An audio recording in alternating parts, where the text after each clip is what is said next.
کیا آپ کو معلوم ہے کہ پوری دنیا میں گاڑیوں کو ہالٹنگ چارجز ادا کیے جاتے ہیں؟ ہالٹنگ چارجز سے مراد وہ اخراجات ہیں جو ٹرانسپورٹرز کو مرچنٹ یا فیکٹری مالک کی طرف سے گاڑیوں کی لوڈنگ اور ان لوڈنگ میں تاخیر کی صورت میں پے کیے جاتے ہیں۔ ان اخراجات میں گاڑی کا یومیہ فکس خرچہ اور گاڑی کی کیٹیگری کے حساب سے اس کو یومیہ کرایہ شامل ہوتا ہے۔ سعودی عرب سے لے کر UAE اور سارے یورپ میں یہ نظام موجود ہے، لیکن بدقسمتی سے پاکستان میں اس کا کوئی تصور ہی نہیں۔ اکا دکا ملٹی نیشنل کمپنیوں کو چھوڑ کر باقی تمام فیکٹری مالکان و امپورٹرز وغیرہ لاکھوں کروڑوں کی گاڑیوں کو بے وقت گاڑی لوڈنگ سے 1-2 دن پہلے ہی منگوا کر فیکٹری میں کھڑی کر لی جاتی ہیں۔ اس طرح مال وصولی کے وقت یا ان لوڈنگ کے وقت گاڑیاں کئی دن بغیر ہالٹنگ چارجز ادا کیے فیکٹری میں کھڑی رکھی جاتی ہیں اور ان زائد دنوں کا گاڑی مالک کو کوئی معاوضہ ادا نہیں کیا جاتا۔ کھاد فیکٹریز، سیمنٹ فیکٹریز، گھی ملز، فیڈ ملز وغیرہ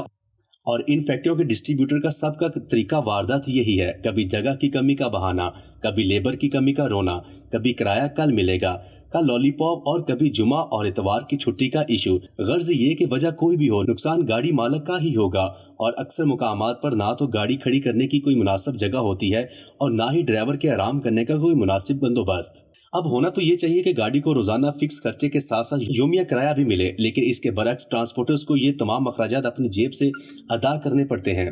اس معاملے کو حل کرنے میں ٹرانسپورٹر ایسوسی ایشنز اور ٹرک اڈا مالکان اہم کردار ادا کر سکتے ہیں، کیونکہ یہ دونوں فریق اس ایشو کو حل کر سکتے ہیں۔ انہیں چاہیے کہ اس اہم مسئلے پر آگے بڑھیں اور تمام اڈے مالکان کو پابند کریں، وہ ہالٹنگ چارجز طے کیے بغیر کسی بھی فیکٹری و امپورٹر کا مال نہ اٹھائیں، اور اس کے علاوہ ساتھ ساتھ گاڑی کی بلٹی پر یہ تحریر پرنٹ کروائیں کہ لوڈنگ و ان لوڈنگ میں 12 گھنٹے سے زیادہ تاخیر پر فیکٹری مالک و مرچنٹ ہالٹنگ چارجز ادا کرے گا۔ یہ چارجز گاڑی کی قسم کے حساب سے متفقہ طور پر طے کیے جا سکتے ہیں۔ اگر آپ ہمارے موقف سے متفق ہیں تو کمنٹس میں اپنی رائے کا اظہار کریں اور اس ویڈیو کو زیادہ سے زیادہ شیئر کریں تاکہ یہ درینہ مسئلہ حل ہو سکے۔